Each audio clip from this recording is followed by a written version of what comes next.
Welcome, everybody. I'm so excited about tonight. Thank you for joining. This one is going to be the last one for this half of the year. We'll be going away next month.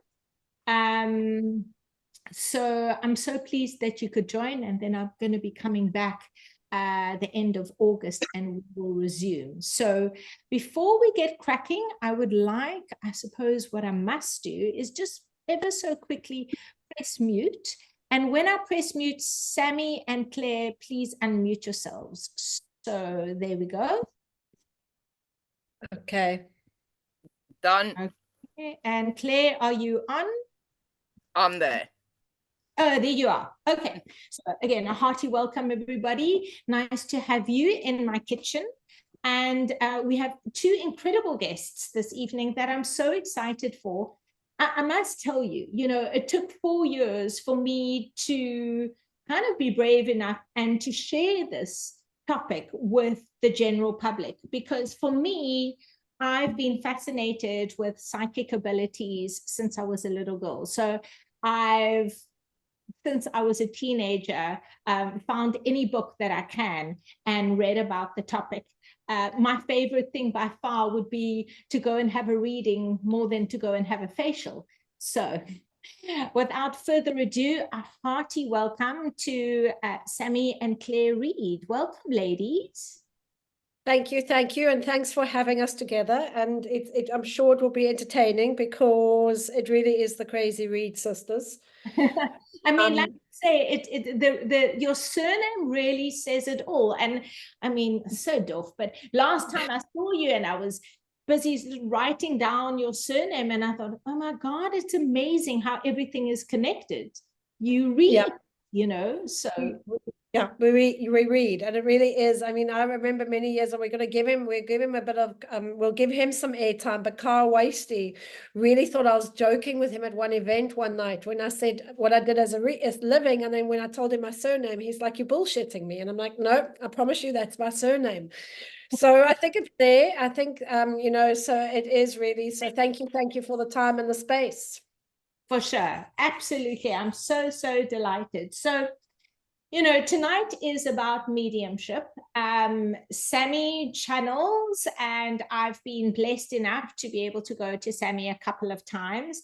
And Claire connects with animals on a psychic level. So both of you as psychics, I'm going to start it off and just ask you, what does it mean to both of you to be psychic? So Claire, what does it mean to you to be psychic? To me, it's a life-changing gift. I wasn't as lucky as Sammi. I only got into my gift about 5-6 years ago. I think I was more scared, and I thought I used to hear voices, and it really started coming to me in the lowest points of my life. Wow. And now I couldn't imagine a day without it. Days are hectic, but no, can't imagine life without it. Oh, that's so beautiful. And, it's also so inspiring that you say, because I think there's a tendency to think, oh, it's something you have to be born with or recognize early on. And it's very inspiring to hear that, like, you can discover your gift later on and work with it and help people in the way that you do. Sammi, what does it mean to you? To me, being psychic is seeing it differently, is being able to look at the bigger picture, to be able to move myself beyond human pain and to see it in a very different light, and to try and actually show people there's a different way of doing it. And to me, being psychic is just seeing it differently, feeling it, and then trusting it and knowing it's for the good, and really having to trust myself from a young girl that this comes from the light, and that this light is not on the planet Earth anymore, and we've got to bring it back. And to me, being psychic is see it differently. It doesn't mean I'm always right. Okay, that's a big thing. We don't always see what's right. Else I'd be winning the lotto tickets every week. Okay, trust me, I would. I'd be in Greece. I would not be here. I just wouldn't be. I'd be living a very different life. But to me, it's about seeing it differently. And then it's a deep connection to source, to God, to the angels, to know that there is a support system and lean back on it because they'll support you. And I do believe that everybody's born with something, but it's that ultimate trust of leaning back into it. And it's probably the most, Claire said, life-changing. The weight of responsibility of being psychic is big. It's, people come to Claire in big trouble. You very rarely will come to a psychic or that. So, Michael from a very young age said to me, you have a big responsibility. So, make sure you're grounded, make sure you know what you're doing, and make sure you see it as a gift. Absolutely. Tell me something. Do you reckon, and I know when you sent out your blurb to me, and I sent it to everybody, you said that your grandmother was gifted or psychic. Do you reckon that it's a genetic thing? Yeah, I think there's a genetic predisposition to it. I think you are. I truly, I also only discovered much later in my life that both grandmothers had the gift. So not just my maternal grandmother, my paternal grandmother too. So, I only discovered that about 10, 12 years ago, that both come from Scottish heritage. And I also think your bloodlines, your old gypsy bloodlines, your Eastern European countries, your gypsies, your Celts, there's bloodlines there too. So I think there is a genetic predisposition to it, but my gran always taught me is psychic ability is a bit like a palm. You are the connector to all the different psychic parts of you, but it's which one you choose to trust or which one you choose to grow. And I feel as if you practice one, the others naturally get stronger. So I do really believe that everybody to a degree has a psychic ability. I do think some of us are not better at it. We just see it clearly and maybe just been mentored differently to trust it. But everybody, and to me, a baseline gift is your gut instinct. Yeah. Don't put your car keys there. Don't do this. Don't put the glass of water there. You're going to knock it. That is psychic ability. We've just so been conditioned from eons to not trust it. Yeah, absolutely. And like you say, it actually can be in the simplest sort of mutterings that you're hearing of advice that are the gift coming through, right? Yeah, the one of the biggest things I think of people always laugh with me with Michael is Michael always says, use the matrix. Why should we do something if we can create a shortcut? And I think that's often what we think is use what you've got to connect to that world and see it. It can be the most simplest thing, like a feather or just hearing or just trusting it. And it generally is not that complex. It's generally keeping it simple and trust falling into yourself. I don't know how else to explain it, but you fall into yourself and something else comes out and says, trust this. Yeah. Claire, I wanted to ask you, did you say that your gift came to you much later on in your life, but with both of your grandparents, grandmothers being psychic and having the gift, did you have an awareness of that, and did it influence you when you were younger? Like, how did you feel about it then? Do you know what? When I was younger, yes, both my grands would nurture and talk us through it. But for me, I was on the other side. I remember my first sort of memories is Sammy wanting to go and look in a graveyard or saying to me in the middle of the night, Granny sitting at the end of the bed. And I'm the scared one. So duck under covers, knob Kiri at the bedside, no one's coming for me. Yeah. So I was more terrified. So I think maybe early on I did hear animals where we used to think, oh, that's my imaginary friend, or Claire's just going crazy at the horses. I was too scared. I saw what Sammy and my mom sort of channeled. Sammy the most. Literally from a little girl was all about dead people, and this person sitting there and it freaked me out. I run, locked myself away. I mean, I think I hid. Yes, my mum and gran, I think, did nurture Sammy where she needed it. Yeah. And I think they knew that I was just too scared. My mum passed away never knowing that I had my gift. Yeah. So, yeah, no, definitely was living with Sammy, growing up with Sammy, you probably would have been sectioned if Yeah. you just didn't have a bit more of an open mind. Yeah, I hear you completely. I must confess, you know, my fear, and it's probably still to this day, like I've never really been scared of intruders. So that would living in Africa. But anyway, but you know, from as a little girl, and when I went to university, my biggest fear, and I was accosted a little bit by displaced, I suppose, spirits. And so I was always scared. And eventually, I think as a little girl, I said, okay, don't show me anything. It just freaked me out. And now I can sort of I channel in a different way when I'm working with people and I work with their bodies. So I really hear exactly what you're saying. I want you to ask, so the process of discovery, when you were ready to embrace it, when did this happen? When did it start for you? Started about 6 years ago for me. And for me, in my own personal life with my family, I had hit rock bottom. I then decided through Sammy, put me through different therapies, some meditation, some guide, whatever. I tried so many different things. And one night I was lying in my bed and I had Sammy's cat, who's Maddox, come to me as Thor. I am Thor, god of thunder. And I thought, okay, so I'm really losing the plot here. Um, to the state that my partner, sadly, who's passed away, he was ready to section me because I was like, Sammy's cat's outside on the green, like electric box. It's impossible. But he's telling me what Sammy's doing right now.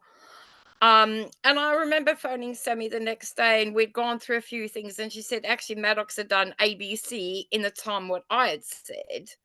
Wow. And then, you know, Sammy said to me, I've got this friend, her dog is lost, and I can't remember, somewhere like Tulbach out in the it's like a guest house, but it's miles and you know, Africa, miles and miles of bos and velds and nothing else. And I said, okay, Bastian is lying where the river bends, water rushing on the rocks.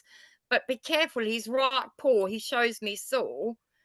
She says to me, I know exactly. Now I'm in United Kingdom. She's somewhere in Cape Town. She said, I know exactly what you're talking about. And within 15 minutes, they picked him up exactly where I said, in a Bosman's trap. His leg had been caught in a homemade trap. And yeah, rushed him to their vets, which is like an hour and a half. We did Reiki. We stayed, my guide Lexi stayed with him. And today, Bastian is a happy, happy boy, still living on the farm. And that's just one of many beautiful stories. Oh, I love that. I actually got such a shiver like that, like fluttered up my spine when you told me that story. That is just magnificent. Oh, thank you for sharing that. Sammy, tell me, when did you discover yours? Clearly when you were really, really young, but you know, what was that process? Because I know there's like, oh, maybe I know this thing, or oh, I'm like, oh, I've got this. It's the clearest memory. It can happen yesterday. I was still in the house where my mom and dad were married, so it was under 5 because they got divorced when I was 5. And I'd been conscious of beings all my life, but I couldn't quite conceptualize them because my gran was also very used to like having weird friends and weird ladies and all that. So we didn't live in the most eclectic, most traditional house. And I had been conscious for a long time of a very blonde being around me, always with me. And I remember, and this is the gospel truth, okay? I remember lying in the bath with a shower cap on, and this blonde being walked in with a very dark-haired gentleman behind him, and they sat at the end of the bath, and they said to me, it's time to introduce ourselves. I'm Michael, and this is Jesus, okay? And I had a Pinocchio sponge with me. It was the most natural thing for me is, okay, now I understand why you're here. And I have to tell you a very funny story because, guys, the angels have a huge sense of humor, okay? And so in this conversation, I remember what this being called Jesus, okay? And he wasn't blonde and blue-haired, and no disrespect to anybody here, religion or that. He was just darker and more like Israeli. So I first gave him a bit of a hard time because he didn't look like the Jesus in my Bible, but okay. So a couple of weeks later, I was at Sunday school, and this is 1985 in Springs. Okay, we all know what was happening in the country then. And at Sunday school, we got pictures of Jesus to color in. So I proudly colored in Jesus as a brown man, because that's how he presented himself to me. And when the school teacher came, or the Sunday school teacher came around, you can imagine, okay. And she's the big shit. And she said to me, but how can you do this? I'm like, but that's what he looks like. And she's like, how do you know? I'm like, because he's standing right behind you. And I was literally kicked out of Sunday school and marched down to the priest's office. And I remember sitting in the priest's office waiting for him to come and talk to me.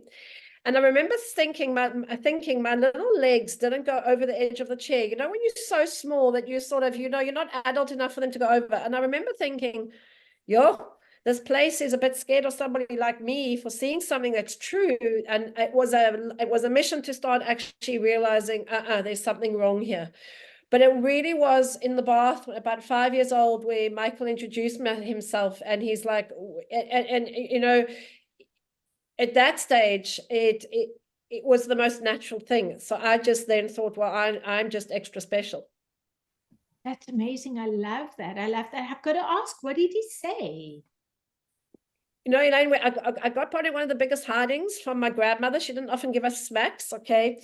But I made an announcement to my family about, I don't know how long ago time is, I actually had to make, and remember, this is quite an eclectic family. The grandmother had tarot cards. Mother used to take us to seances, okay? Remember the woman that had the sex with the alien from Jupiter or Venus, Elizabeth, Clara, Anna? Gosh. You know, she was a very famous South African psychic that used to, Clara, her name, I'll think of it and give it, okay? So this is where we used to go around on a Friday afternoon. It wasn't to the spur and movies. We were going to like seances, okay? Love that, yeah. So so the thing is in that first meeting, is unpacking it many times, Michael and Jesus basically said to me, I heard at 5, you're the chosen one. And I got a bee in my bonnet that I needed to prepare the world that Jesus had come back. But I was mostly worried that I was a girl. And I made an announcement to my mother and grandmother in the kitchen that they need to help me prepare me because I'm Jesus. And I got such a hiding, okay? You know, and now many years later, it's not that, it was the light bearer. I realized that they were telling me, you carry light, you have a message to get out, you are going to be the way of the healer. And it's been a lifelong friendship. I have an incredible friendship with Michael. It's a very grounding one. It's a very responsible one, but it's a beauty. I think it's like Claire with Lexi. It's beautiful. And I've learned to trust him from that moment on. Not always easy, and I'm not always saying I'm perfect. I fired him about 3 months ago, and God, I had enough of them one afternoon and fired them. And then when I was complaining about my life really getting shit after that, Michael reminded me that I fired him and God, so maybe I should reinstate them. So one of the things I wish I could tell you as a psychic is the angels have a huge sense of humor. Yes, I agree. I say it in jest, but I love that you say it, because I kind of know they do, you know. If they didn't, I think they'd all be running for the hills at the moment, you know, and they've seen us do so many, you know, they've been with us since the beginning of time. They've seen us do this so many times. You would really think by now they've given up on us. They don't. And I think that's amazing. That's part of being psychic and the ability is you don't give up. Okay, there's always hope. Love that. Thank you. Claire, so, you know, Sammi speaks about Michael, and you have Lexi. Tell me about your relationship with Lexi, how she came into your life, and share with all of us, because she's your right hand being. She's my girl. Yeah, she's for your sure. Really funny. It's a long story, but as brief as I can, Lexi was never known to me on Earth. She was a family dog of someone that I've never met, but works in Cape Town in rescue. Mm-hmm. And I'd started getting the Maddox coming through, and hearing like birds and crickets, like, don't stand on me. And I'm like looking everywhere, who's talking to me? And I looked up over the roof. I'll never forget, I was walking to get my daughter from school. And I said, Lexi's come to me, and the most beautiful rainbow just came literally over where I was. And she said to me, Claire, I'm here to guide you. You've got this. You can do this. And you can imagine I'm walking to pick up my like 11-year-old and I'm having a panic attack. Like, who's talking to me? I don't do well with strangers. I have my own anxieties. Gone home, lay on the bed. What's happening? And I had this most beautiful white bubble around me. And Lexi is a beautiful white Arctic timber wolf. She's a mother, she's a nurturer, and she has nurtured me so much in the last 5 years. I really don't know where I would have been in my personal life if she hadn't come to me then. So I do believe, I'm a little bit more Christian. I always believed there's this one God, and if you don't do what he is, and I've learned through Lexi, we're all part of God. Each one of us have got particles of the universe in us. We are all part of source. So I believe every single one of us is born with a gift, whether it's for the animals or the humans. I mean, I can't read a human, not like Sammi at all. I am terrible at judging personalities. But with animals, when I see and I get the affirmation from people, like I've got quite a prestigious customer in South Africa, and he came to me and, you need to find my cat in 2 days. I don't believe in what you do. My wife wants me to pay, find this cat. I went back and I said, well, your cat's doing this and she's lying under a car that's this color. And he goes, I said, she's just by a shop. Well, what's the shop called? I said, unfortunately, cats and dogs can't read. So I said, but what I can tell you is the color of the car, like where the bush is. And he went back and he said, Claire, from now, I trust you with my animals. He's come back to me 2 years later. There's a different problem with one of his animals. And he said, between you and the vet, there's nobody more. The Reiki you do, the compassion, you listen to each. There is no way what you know has come from anybody but in my family. So when you get the affirmations and you've done a good job, and like Sammi, I do get it wrong. Lexi and I have got it wrong. And that really rips us apart, because we are here as light givers to give that reassurance, to track those animals. Whether it's a mile away, I've tracked a cat that got into a Tesco's van down in I work in Dubai, I work in the Alps. Stories from there. Claire, my dog's lost from a client that's here, taking her animals to the Switzerland. Okay, your dog's just run past a pink house. It's at the back of a garden. She goes, oh my God, that's 2 doors down from me. But she said, you wouldn't have known this unless you were here. So it's the affirmation. When we know we get it right, that is the only feeling that I need. Oh, that's amazing. Absolutely. I love that you both have your guides, in different forms. It's just so what gave you both? And I'm going to just ask you to start off with Sammi. This gift came to you very young. When did you feel like I'm ready to now become professional with it or share this with the world? Where were you in your life then? What was the launching pad for it?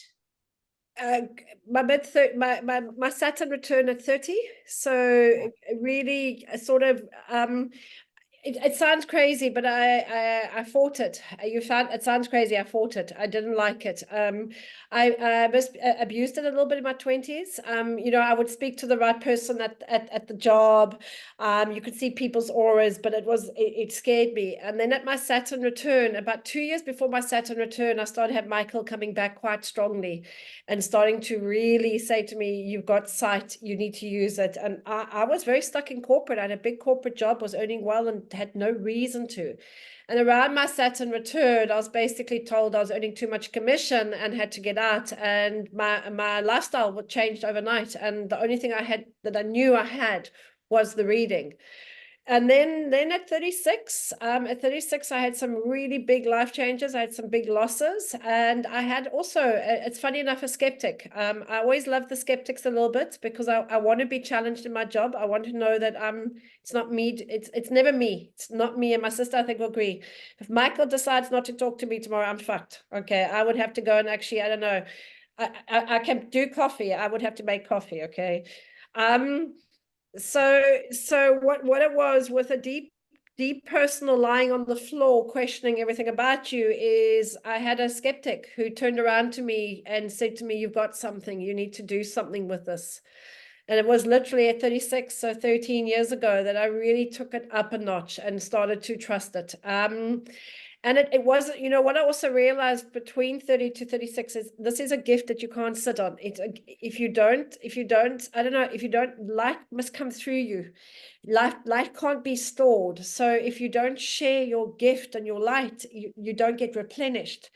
And it was a need that we need the old ways back. We need witches back. And you know, I from the moment, I think, don't mind if, I hope he doesn't mind using my name, but like his name, Richard Higgins, you know, in his PIN code, he said something profound in his podcast is from the minute he found PIN code, he never looked back.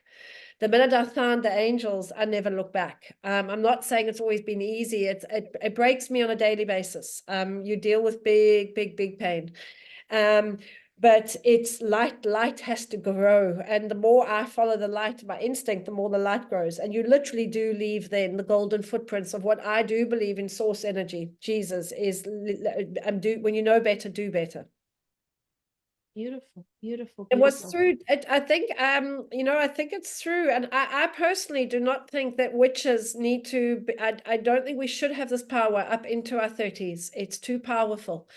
So it's you know, the old ways of Atlantis, of the witches' menstruation, that is, you know, astrologically wise, even in the angels, you've got a very strong angel, the crone, which we spoke about a month ago. There's a lot that happens at 36. And I honestly think the true witches, you're not supposed to have this power. So I always say to people, don't be scared to develop it later, but trust it. And you're meant to be seen mental. It's not meant to be normal, because they've conditioned us not to believe it was normal. I was just extremely lucky to never, ever, ever be told it was shameful. It was actually encouraged in my life. Yeah, which was very helpful that it wasn't actually suppressed. No, me and my sister were making a little business there in primary school. Me and my sister at second break, we used to have one question readings for 25 cents. And then we used to either catch the bus home because we were poor, or we would have tuck the next day. Okay. And my sister was my manager. We were creating a little business right from the beginning in this, is that we saw, okay, there's something to be done here. Yeah, excellent. And Claire, you know, you I know were a bit tentative when the gift arrived, or you know, it came to you later on. What was your launching pad as a profession?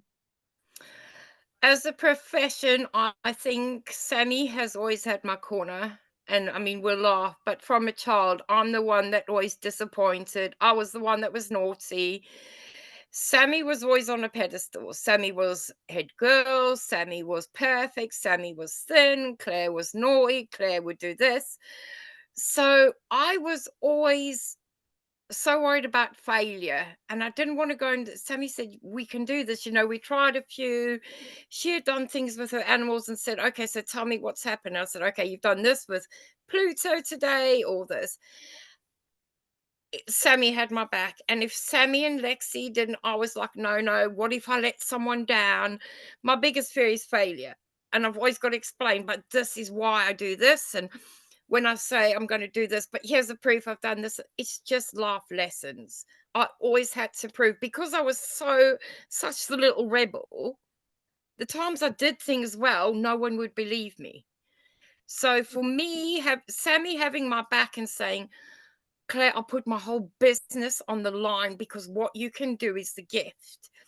And I think that gift, Sammy's quite right. I was about 39 when I thought I was having a mental breakdown, hearing voices, didn't know whether I was coming to go. And to be honest, I didn't know if I wanted to live anymore. You know, Yeah. and then this, and Sammi pushing me and saying, but you've got to go professional. And I've got other clients and anybody now that I ask, because Sammy's quite good with the animals as well. She's very lucky to have both sides. But I haven't met another person that has a tracker. So for me, Lexi and I are absolutely unique. When people say to me, but I am in the Philippines, have you found my dog in 3 shacks down the road on the beach? because when I do what I do, people expect it to be like this on Zoom. And I explain, when I go to an animal, I can't speak to you, how are you, and then go back to animal, look where. It's literally like Lexi opens her eyes and I can see we're running past the bush, or there's a windmill, or there's the pink house.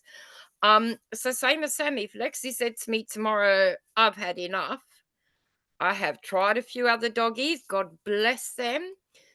They're not trackers. We can do communications, but when Lexi decides she's had enough of me, yeah, it's a sad day. But you know what? For now, we work brilliantly. And you know what? I think that, you know, you are guided. You both know you are guided. So your guides aren't going to abandon you. Your purpose on earth is to do what you're doing. So I think it's just to trust that universal sort of force that they are your companions till the end of this lifetime on earth, certainly. Because that anchors your purpose. I'm quite sure. For me, I feel that's a certainty. That's without, lovely. you know. Yeah. You know what? Go for Yeah. it. Yeah. Claire? Sorry, meme. Sorry. One thing, and I'll say it, is, and that is, she's my sister, and I'm hard on her. I'm incredibly hard on her. I haven't created this to just pass my business over. Claire's ability to track lost animals has blown me away. I don't know, and I'm going to say it because she owns it. I don't know if you all follow rescue. About a year ago, 18 months ago, out in the middle of the veld, Karen Berger, she had a very sad case where a dog was sort of, there was a lot story, and our owner basically drove his dog into the veld, opened the car, kicked the dog out, and drove home. Okay, Kelly, it happens a lot, and we don't go into the negative. And, you know, I get a gut instinct, and I phoned my sister, and I'm like, I know you can help. And I sent her a video, and it was out in Klapman's you know, Cowles River. You know, if you just look, it's just barren. And my sister got this dog home to a point where what Claire was telling me, and I was passing on to the group, they knew exactly where he was. And within 6 hours or 12 hours, he was home. We had been on the road for about a week. Now, that blew me apart because there was nothing to go on. And it really is, like she says, I think her ability to track is amazing, because I've heard her and see her sometimes do it, because I can watch her, because I always have other screens. She literally becomes that animal with Lexi. She'll often say to me that, you know, that particular day, she was telling me how she can taste rubbish, burnt plastic. And the minute she said that, this woman turned around and said, he's on the rubbish dump. Amazing. You know, so it blows my mind, because it's all across species. Yeah. But, you know, doesn't it come to that thing that we're here to learn and really try and understand all is one? Absolutely. And we are not alone. You know, what it is we're holding the shoulders like it's, the thing is, you were conduit.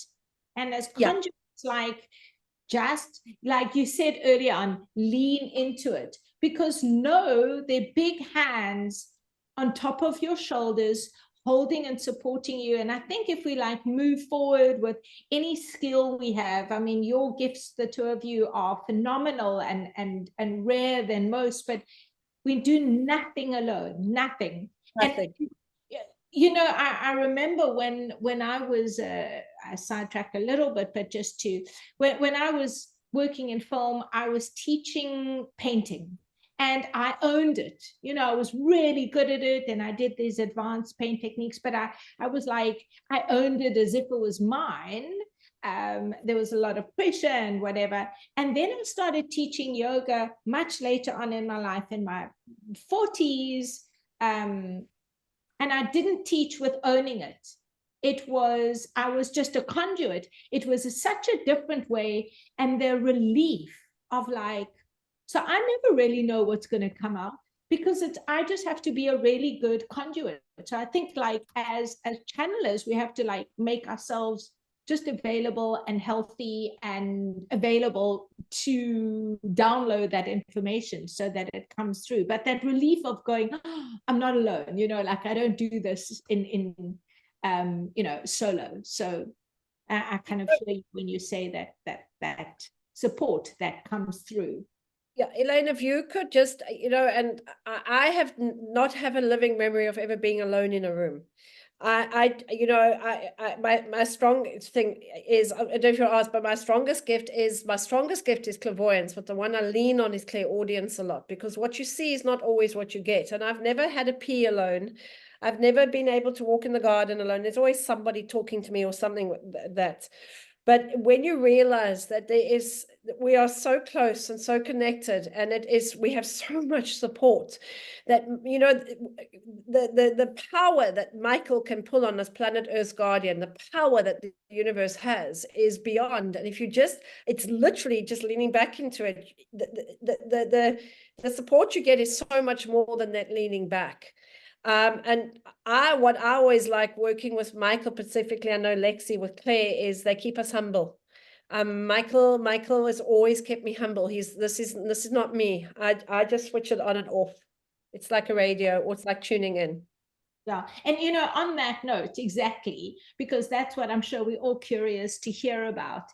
Because you have these abilities, is it on all the time, and I mean, how do you deal with that in your everyday life? Or can you, like you just said, switch it off? A client walks out and you actually just want to have lunch, or you want to just chill. How does it work for you? Claire, you go first. Okay, for me at first, no, I didn't know how to switch on, and I literally had like crickets saying, "Don't step on me." I've had birds going. Yes, I switched it off. I don't often hear it anymore, not the littler ones, unless I'm really trying to tune in. But I live at home with hedgehogs, cats, gerbils, and it is non-stop banter in my house. So I believe I've got like 7 kids, because I can hear them all. You didn't get me my dinner, and I don't want this, and why have you done that? They're just as bad as my kids. So I hear them all the time. so how do you cope?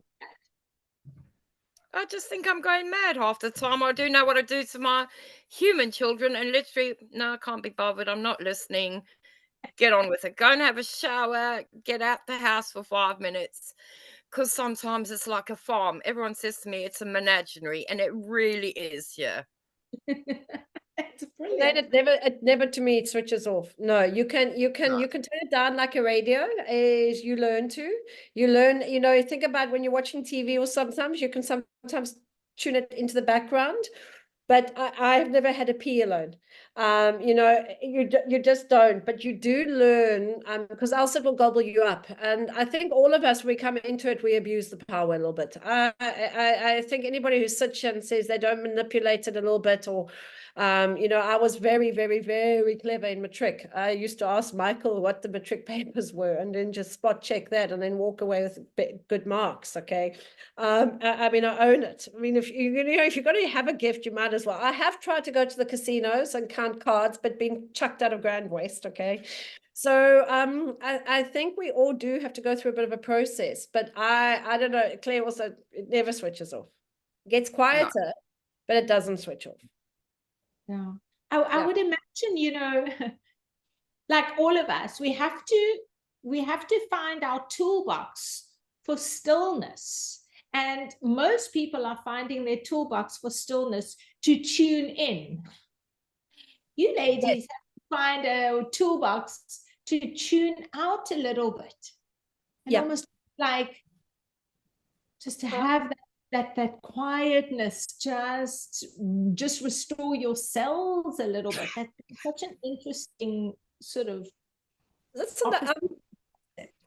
You have to put the boundaries up. I put the boundaries up. I very rarely will let big boundary. You have to put the boundaries up, especially with dead people.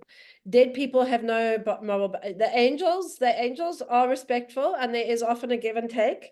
But dead people, oh my God, is if you have a dead person in your house and they want to talk, they'll take over. They will literally take over. So often with like hospitals, I put myself bung. Not about going to a hospital, because the minute you walk in there, every lost soul sees you and suddenly wants to have a chat. Yeah. And they will come home with you. Yeah. So dead people, especially ones that don't know they dead, like they die very violently, they often don't know they dead. And then that's where you get attachments and that. But yeah, it does make for interesting conversations in shopping centers, because sometimes you don't know if you're talking to a real person or not a real person, and you have to check if you can see through them. I love that. That's brilliant. So I think that we all, and I've heard that we all have abilities, right, to a degree. I mean, so it's because it's our connection to source. And Yeah. but when, you know, there are a lot of people that don't necessarily use it or lose it, what would make them lose it? Because we come into this earth, we come from source, we come into the physical realm. Those of us that remember still keep it near and dear, but a lot of people don't believe or distrust. What happens where this distrust happens? I'll answer for what I know from my side and my own experience. I think that we lose it. So you know, every child, most kids have an imaginary friend. There's nothing imaginary. That's real to them. But you got mom saying, don't be stupid and you're grounded and go and sit in the corner. And oh, mom, I heard this. No, you're going crazy. You're mad. It's almost punished out of us. You can't do this. You can't do that, because society is so scared. If four of us come into a shop and say, oh, well, there's a dead person there and that, you'll be kicked out. Go, we don't want to hear this. Society has become so scared. It's like the olden days, the witch hunts. If you've got a gift, you're either a fraud or it just can't be true, because God doesn't make people like this. I think Sammy would agree. So give me half an hour of your time. Let's have a chat. I'm the same as Sam. When there's a skeptic and they do come up, it is the best feeling when we've got a result or we've been able to put their mind at rest or whatever the circumstance. So I believe it's almost we're destroyed by our parents or the adults around us, that's where we've lost it. We do. That makes so much sense. Absolutely. Yeah. Sorry, yeah, go for it. If you want to add to that, because I was going to follow it up with, you know, if people want to, you know, then later on in their life connect, how do they go through that process? Two things. I go back. It's real conditioning. It goes back to Atlantis. And I don't let Atlantis in another thing, but this goes back to what we're seeing here. Remember, we parallel living very close to it. The golden age of Atlantis here is where human beings reached the top of their authority, their AI, and all that. So there was a massive purge of this knowledge. Okay, the 12 tribes of Atlantis, the Egyptians. You know, so this goes back 5,000 years, but it really is the witch hunts. It's about the lost knowledge of what scares me. And I'm glad I have a lot of my grand's teaching, some of her notes, some of her Bibles, and that is the connection to God, the connection to source. We lose it. We have a natural connection till 7. Every human being has a natural connection to source, to God, to the angels, to the other realms. And when our crown chakra joins, it's a physical thing, okay? But when I can't remember the thing, but when that joins, the natural connection just gets a little bit harder, okay? Guys, I'm going to say it, okay?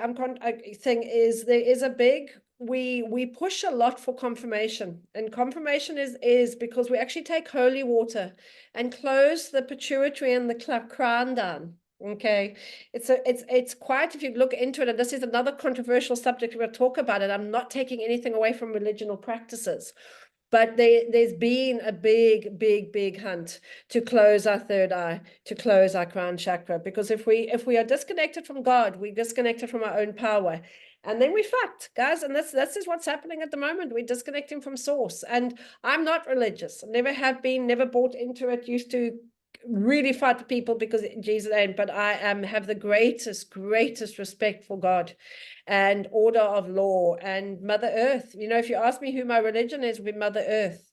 And I think there's been a systematic almost genocide of witches, not allowing us to trust our guts. And how, if people asked you and they wanted to reconnect later on in their life, how would you advise them to then start that process? First of all, is be absolutely brave enough to know that you need to be mad enough to do it. Okay. And the first thing I'd say to anybody coming into this journey is trust the gut. Just drop into your gut. It's your first primary psychic gift, a gut instinct, yes or no. And you just start trusting that, and you create space. And space doesn't mean meditation. I can't sit and meditate. I never have in 10 years. I move when I meditate. I walk. I sit and garden or whatever. You need to create space and ritual to let them in, because your angels are highly evolved beings. They'll give, but you need to create space. So my advice is create a tradition, create a little ritual where you invite them in a day. Be open, because they're not lazy, but they don't need to prove anything. So you need to meet them on an open space and then watch the magic happen. And it really is, Elaine. I think the most important thing that my gran always taught me, and Michael always taught me about being psychic, is it's so simple. It really is the simplest thing ever. But it's about, is we overcomplicate it, because it can't be that simple. It can't just be a gut instinct. It's that, I think, because what people don't realize is we come from there. It's not something we have to find because it's a whole new thing. We actually come from there.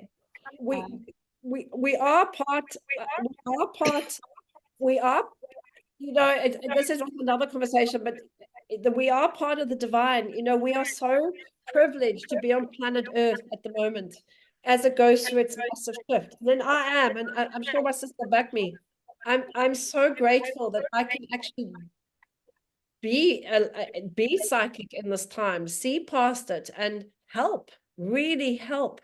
And we all of us in this room, we're all adults, we're all awake, we're all conscious. And when we realize that we are so powerful, and we don't actually have to do the work, we just have to lean into it. And get our egos out. Elaine, sorry, one of the biggest things, like ego, I'm not good enough. Who's going to come to me? What are people going to think of me? You can't be this with having ego. It doesn't say I don't have an ego, but there's a space for me.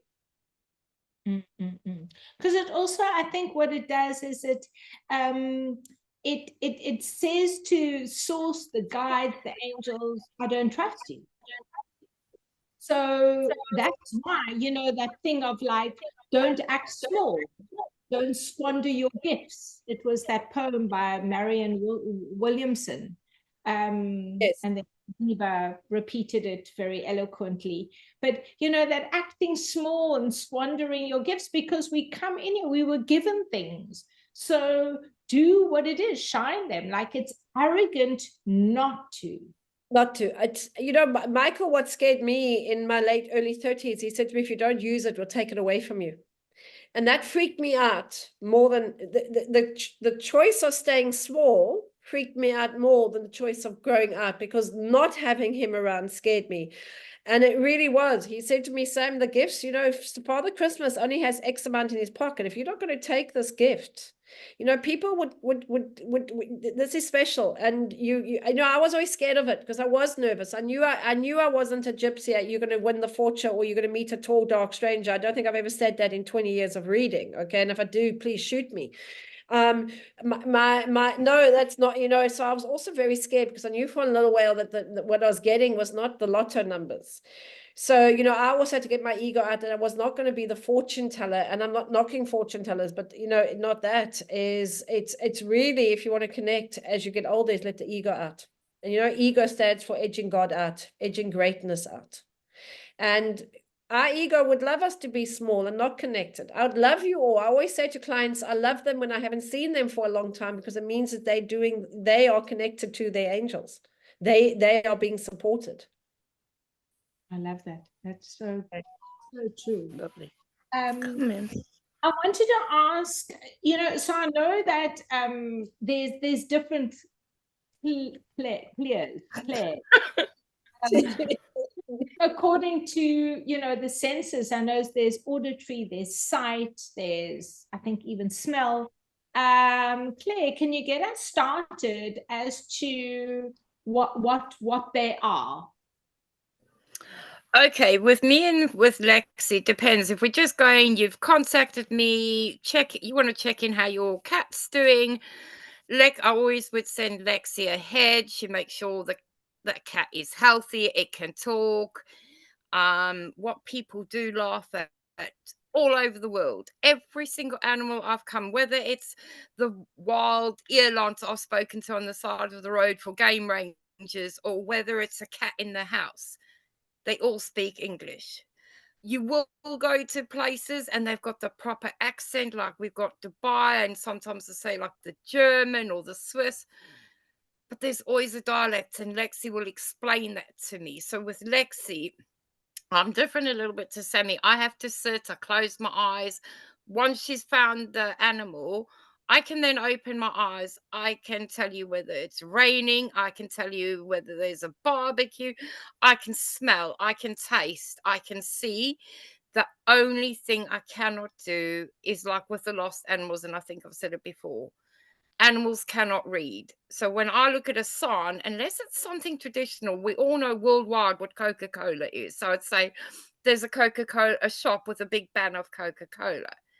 If not, it's almost like me just seeing X's, crosses. I can't read. So people say, well, can you give me the physical address where my cat is? No, I don't know the physical address, but the house has got the blue wall. So I get all the senses. I can smell, I can see, I can taste, and I can hear them as crystal clear as speaking to a human. That is just amazing. Almost got to just sit with that for a moment. And there are so many. That is amazing. Breathtaking. Amazing. God, I'd love to know what my children think. No, sometimes, Elaine, trust me, if you have a skill, you don't. Maddox, there's no secrets in this house. Maddox will scale me out to my sister again and again and again. And really, I get scaled where like the blood drips. No, he takes no prisoners, that chop. So sometimes I don't actually want to hear. I'm sometimes too scared. I say to Claire, can you ask Maddox? She's like, no, I'm not speaking to him today. He's in a bad mood. Okay, but he introduced himself as Saw. That says enough. Yeah, and I can see my boy, I mean, he's never done this in the show, but Dafka today, he's on top of the table. Behind He's listening. Yeah, behind the flowers. I'm gonna just show. Let's see if he. No, it always fascinates me, even when I speak to my sister sometimes on the weekend, but in 2 or 3 minutes, all the animals are around because they all want to chat with Auntie Claire. And with Maddox, I don't know, Maddox has a red telephone. Claire has to carry a red telephone because if that rings, it's him. Okay. I mean, he really does think he's Thor. Tell me, tell me about your gifts, Sammi. Like, what senses does it come through for you? Like, explain what is the process? I hear my strong sense is my most strong sense is in my real life is clairvoyance, seeing things. I see people, I see auras, I see symbols, but I lean in my job a lot of my clairaudience because I learned very young what you see is not always what you get. And I often, if you come for a reading, is at the same time, I'm actually looking and hearing and seeing if they align up. And only when they align up do I know it's right. So it's a very weird way is I hear Michael very clearly. Michael talks to me all the time, and he will dictate. You know, sometimes in a reading, he goes a bit ahead of me and I lose myself and I have to come back. But at the same time, I also see things and I join them up. So mine is mostly seeing and hearing, and then I have the full clairsentient when I have full body tingles or full gut reactions, especially in Reiki. Reiki is incredibly difficult for me because when I'm working on Reiki, I actually feel the pain. But because you've got Reiki symbols, you're protected. But so my third one would be the feeling, but my strongest is my hearing with Michael. That's amazing. So just define for me quickly, and to the audience, like what are they? So clairaudience is literally hearing words or sounds, like audience's ideas and thoughts, they all, Elaine, they all bridge, like my gran used to explain to me, they're part of a hand. So there's a bit of blurring in all of them, okay? But basically, clairaudience is hearing thoughts and ideas that come to you. Then you get your clairvoyance, which is seeing things, which is, funny enough, a lot of what mediums do. A lot of mediums are clairvoyant. They see things and then they channel. Then you get clairsentience, and clairsentience is the emotional thoughts and feelings, like a full body sensation, a feeling. Then you get claircognizance, which is ideas and thoughts. And then you also get channeled writing. Channeled writing is not always considered a psychic gift, but I believe it is. I believe some people, I believe my sister hangs on one, because when she writes up her notes, she's channeled writing as well. So it's always clairaudience, hearing, clairvoyance, seeing, clairsentience, emotional thoughts and reactions, okay, physical and emotion. Claircognizance is a knowing, like a deep knowing. And then you got your psychic, your what you call it, writing.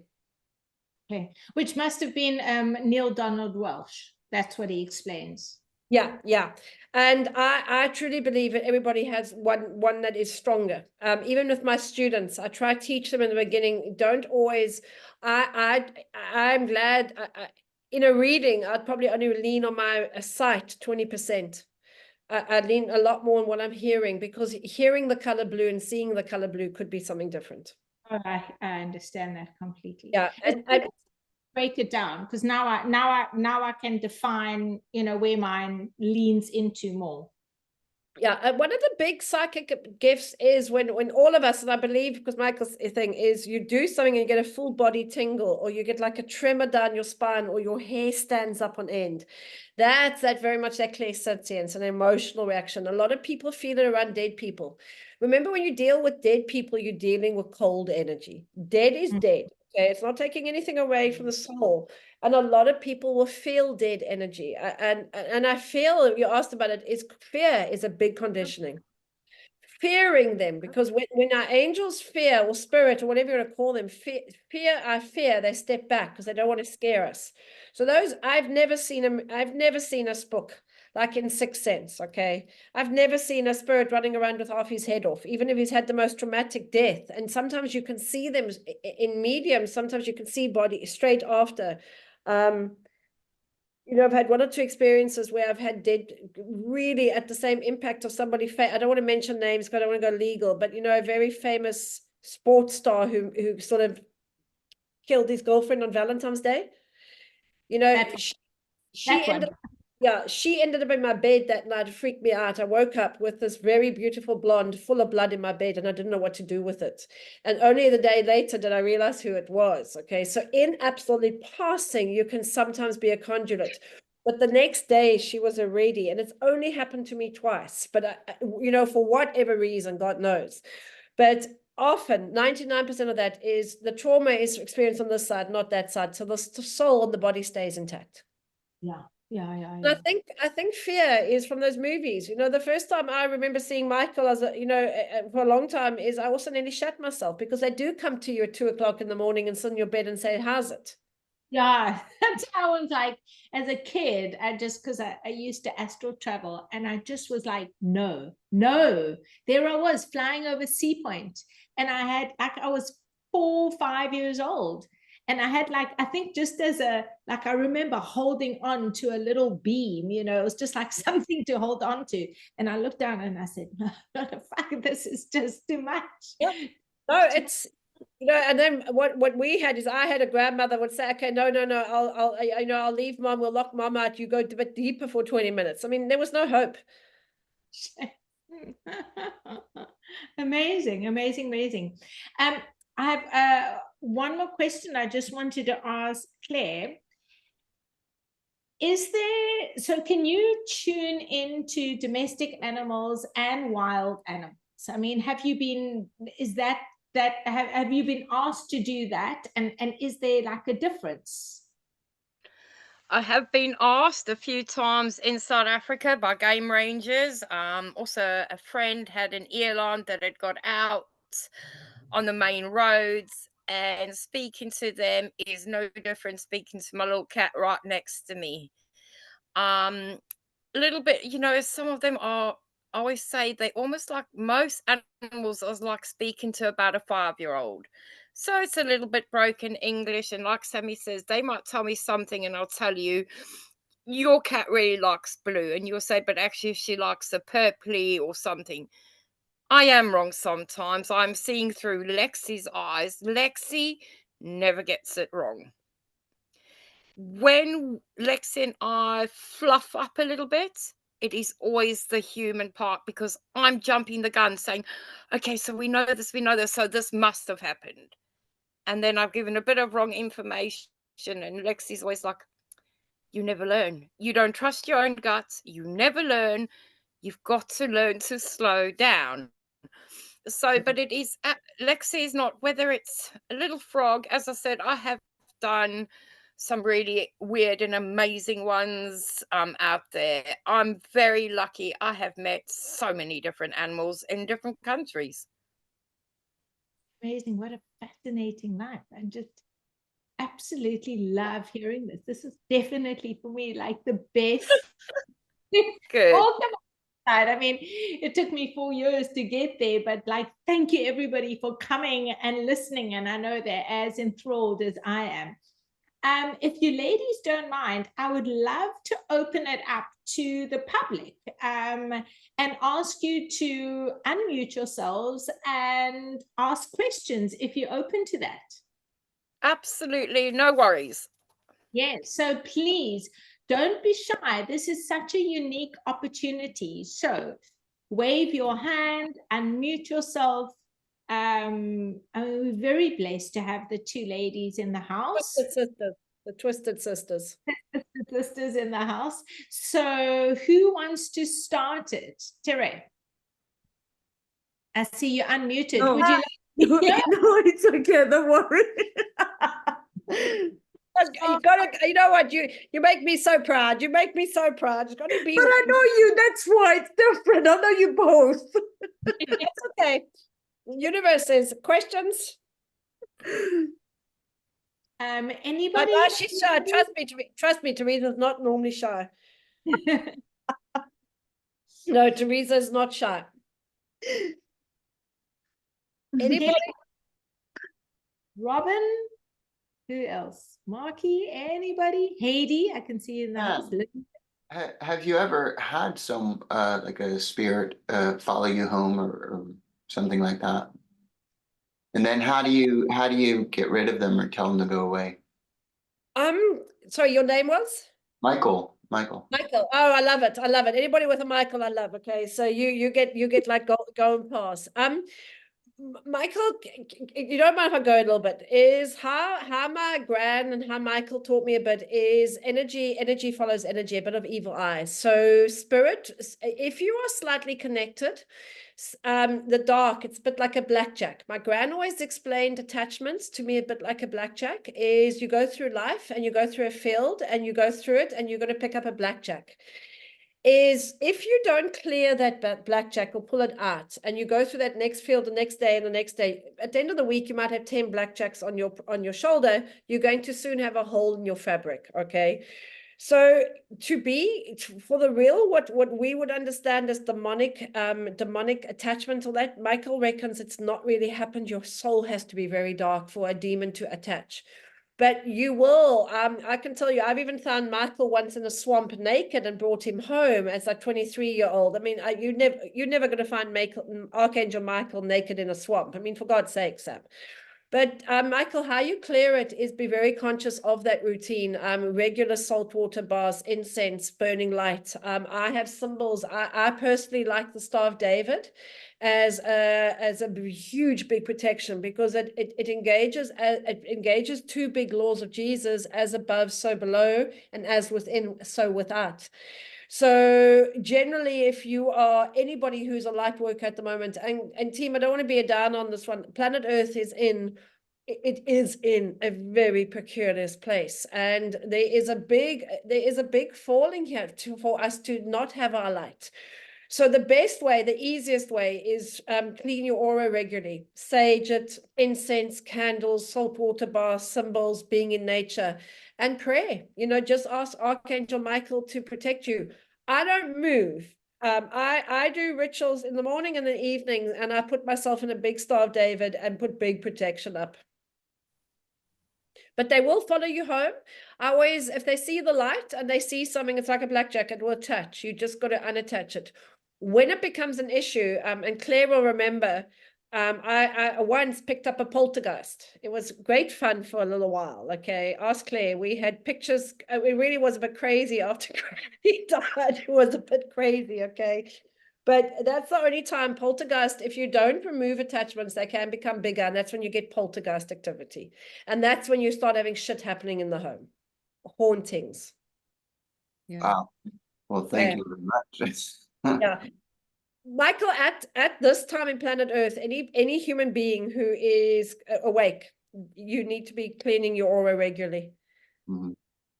Okay, it's just it's just too manic out there at the moment. Yeah. But it's pretty simple, and even a candle. Okay. Thank you. Thank you very much. You guys have been great and fantastic. Thank you. I'm very blessed. You know, I always say, please believe me, this was not the life I ever thought I was going to live. I'd not think I'd be sitting at 49 years old talking to dead people and angels for a living. I was going to be the corporate girl. I don't know what I thought I was going to be, but not this. But this is why I sit here with Alice. You know, Alice, as a young girl, is, please, God, we're supposed to go down the rabbit hole. Go down the rabbit hole because it's magical down there. Yeah. Yeah. Thank you very much. Pleasure. Thanks, Michael.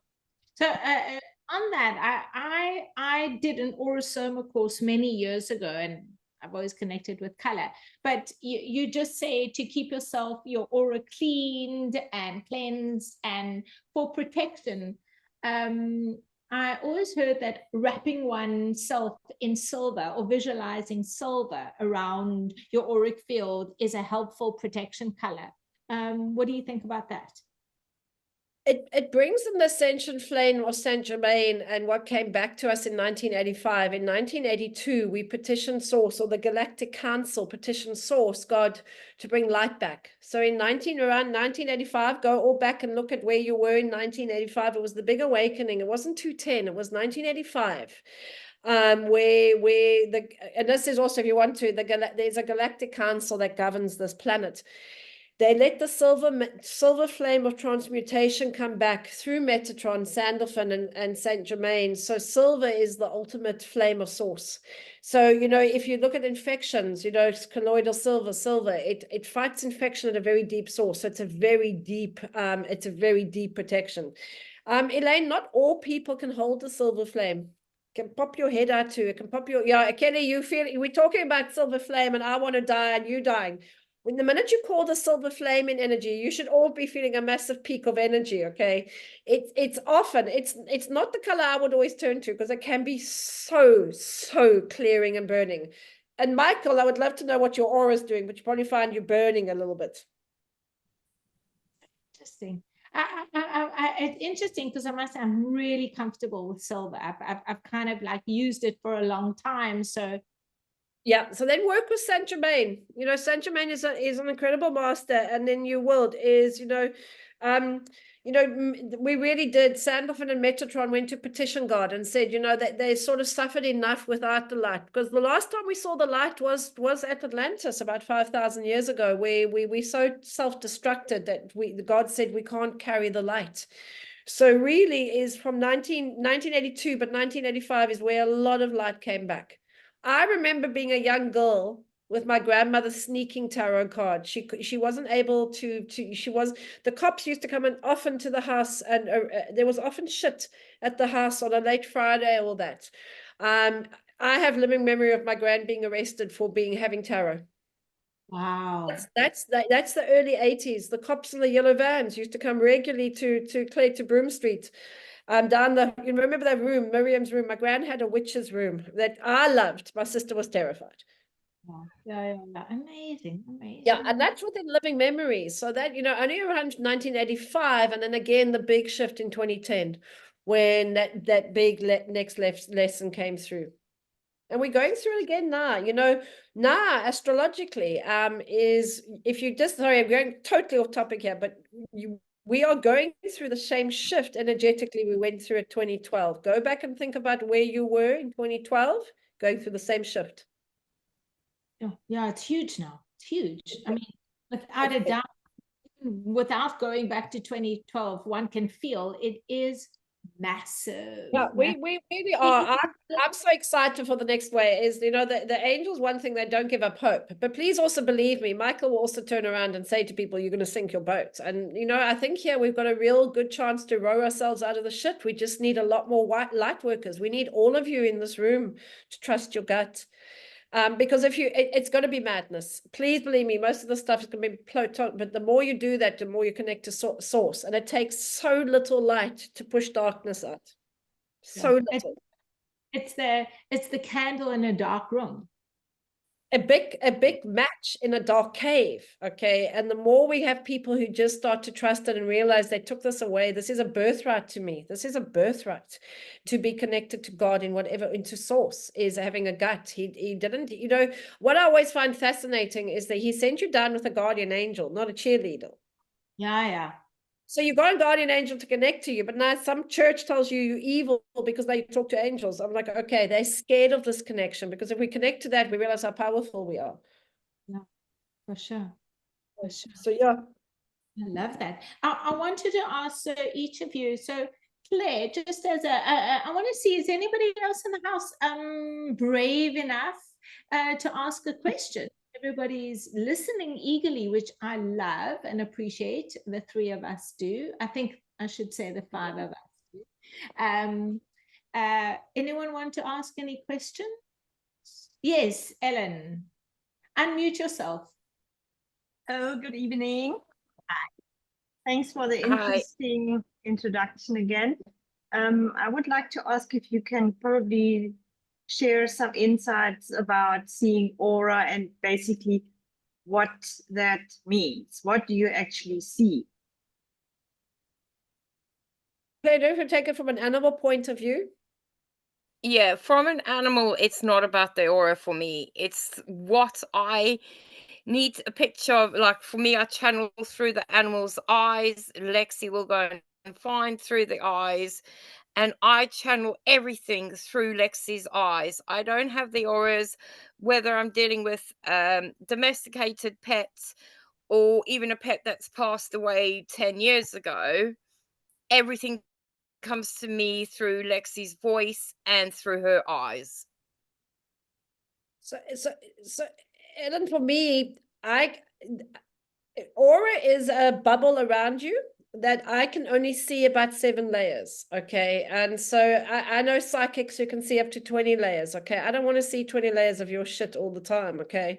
Because so your aura is literally, if you can imagine it as, you know, when you're a little girl and you blow a bubble and you got the, you know, the bubble, your body's inside it, and I can see the 7 bubbles around you. And so depending on what the color is, what it looks like, sometimes what it tastes like, because if I'm maybe working on you in Reiki, I'll taste your aura. I don't lick you, I promise, but you know, you got your senses. So your aura is like the bubble that protects you, and different layers mean different things. Symbols, I'll see things like if there's an attachment in the aura, I can see it. So your aura is literally the bubble that protects you, and you're going to keep your bubble always as pure as possible, because if there's holes in it, things can get through to hurt you. Can I add to that? So when you say aura and you see a bubble, are you seeing layers of colors? You said you see symbols. And everybody's aura is slightly different. If somebody's very messed up, they won't even have an aura, okay? Or it's blocking. I look, because what I look for, what you don't want to see is holes in the aura. And holes in the aura means there's shit. So what I do, like if I'm walking in a shopping center, I actually just turn the radio right down, because I wouldn't be able to be in a shopping center more than 5 minutes. All that shit would hit me.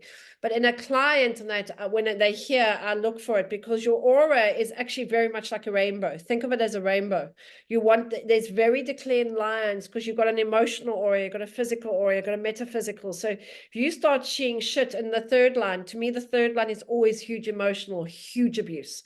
So in my third third line of aura sight. I know it sounds crazy. If I see blockages in that line, I know there's been physical or sexual abuse. So it depends on what we're working with and what comes up. But yeah, they all carry different symbols, different colors. And you know, when you look at a kaleidoscope as little kids, you look at that. That's how I see people most of the time. It's always changing. But, you know, I think it's like a musician that always hears music in his head. It just is what it is. Oh, love that. Thank you. Thank you. Thank you. Hope that helps. And then is there anybody else? Because I've got two questions, but they're going to be sort of the closing. I'm just checking to see anybody in the house, if anyone wants to ask. While we've got these lovely sisters in the house. Let's see. See? Everybody's shy. No, okay. that's okay. So I It's not shy. I'm not going to ask a question because I'm going to book a session with Claire. Oh. So listen, she is. And listen, one thing I've Elaine before it, you know, I often get asked it, why come for a reading? Why go for an animal communication? Okay, let's be honest, it's expensive and it's sometimes uncomfortable. And Michael's cocky answer, because he's so cocky and I love him, is it's like a GPS. You still have to get in the car. You still have to do life. But working with your angels or working with an animal communicator, if you're moving country or you're getting a new puppy, you know, I know my sister's helping somebody get a new puppy this week. The difference of having somebody where you have a GPS is this is going to, you know, if this comes up, that's going to happen. You're still in the driving seat. The worst thing that the angels ever want to do is give you a golden pill and say, here, fix it. Oh my God. Oh no, that's so boring. Okay. No, take a pill and go to sleep rather. So what I always say, it's such a beautiful GPS of your life. So really choose what you want to suffer for. Knowing is like, you know, we all get in the car. We all see there's a traffic jam. So it gives you choice, and giving you choice gives you freedom to choose a better way, a different way of doing things. Absolutely. So on that note, I wanted to ask you, Sammi and Claire. Sammi, I want from Micheal, I want to know, I mean, you're Micheal. Yeah, no pressure, no pressure. Yeah, let me just have a sip of my whiskey, okay? Yeah. In terms of, I mean, it's not in terms of finding the future, but what would be a parting note of advice to tune in, and what advice does he give? Would ask him what advice he gives, just that he can leave us with to utilize moving forward in, you know, in terms of where the world is now, so that can be helpful, where we can just tune in. I really think here is I think it's really happening. I think we're really in what we call the rapture. I think we're really in a big shifting of planet Earth. I think there is a huge mindfulness movement, beautiful consciousness happening. Michael's one word is be hope. Is you need to hope and work. You need to hope for your own future, whatever that looks like. Okay. Hope is, to me, something that I believe is lost on the planet.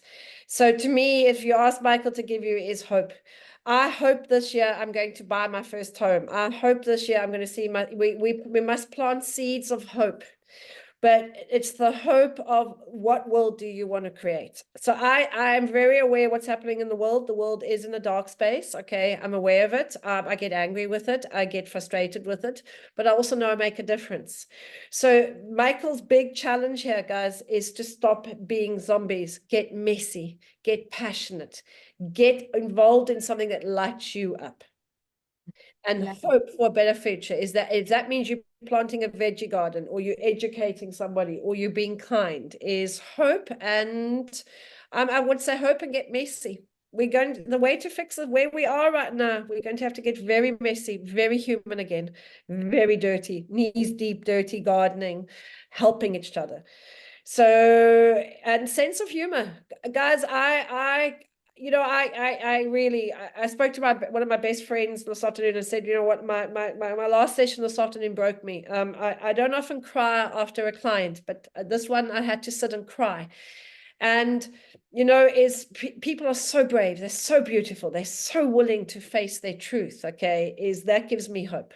When I see people facing when I see it happening in front of me, is like I said to her, is the weight of burden on planet Earth at the moment, it's very dark, but I see the most beautiful souls saying this has got to be different. And so hope and be messy, get messy. I love that hope. I just had a whole tingling up my spine. That is very, very encouraging and so important to hear. So thank you.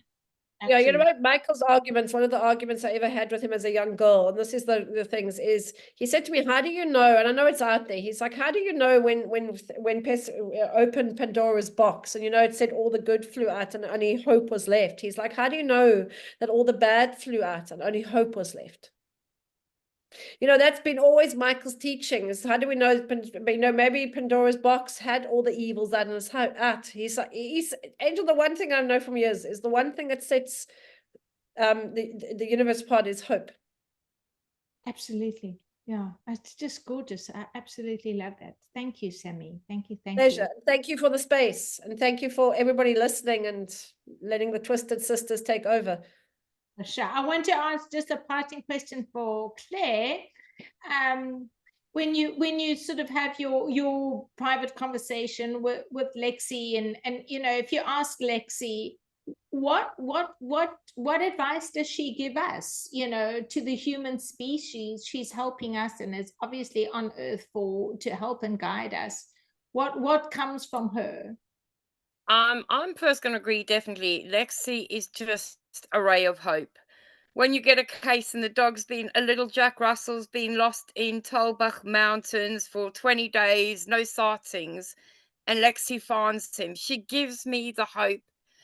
And one thing I've learned from Lexi is no matter whether you understand your animal, trust that you understand them. And if you're popping to the shops, like you would with a 2-year-old, I'm going to the shops, mommy or daddy will be back then.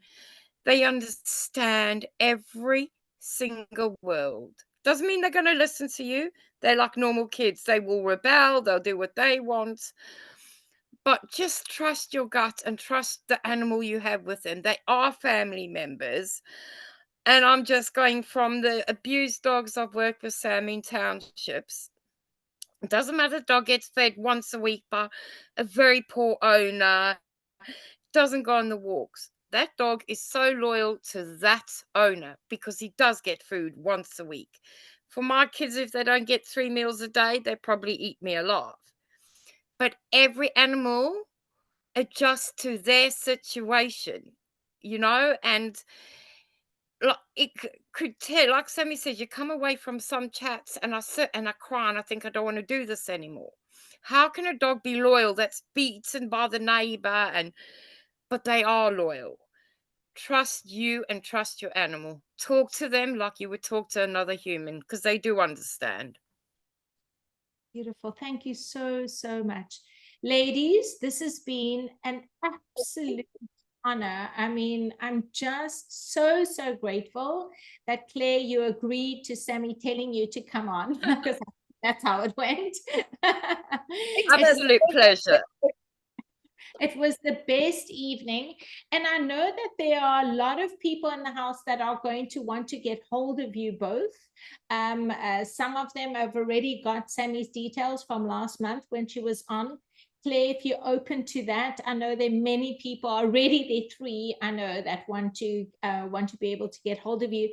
So if you could send me, or Sammi, send me your details, how people can get hold of you.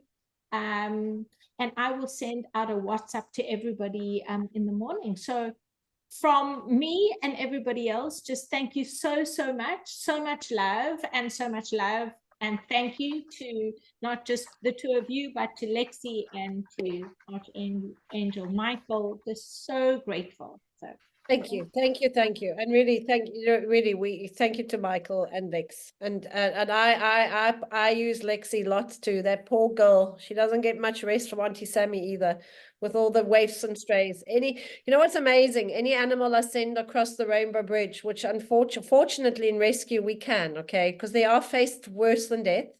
But Lexi and Pluto are on every single passing. I phone my sister and say, please get Lexi or Pluto on duty. We have an incoming rescue. And just having them there, and then the feedback where they're fine, they're safe, they're home, they're sleeping, it gives the peace of mind. And, you know, it just is amazing. So I'm very grateful for our guides. Beautiful. And everybody just keep the faith and hope. So I love that. Keep the faith and hope. Exactly. Thank you, Yeah. everybody. Thank you. Thank you. Thank you, Sammi. Thank you, Claire. Thank you, everybody, for joining tonight. Thank you. And I will see you all in August. Lots Perfect. of love. Enjoy your retreat. Enjoy Greece. Thank you. Thank you. Thank you. Bye.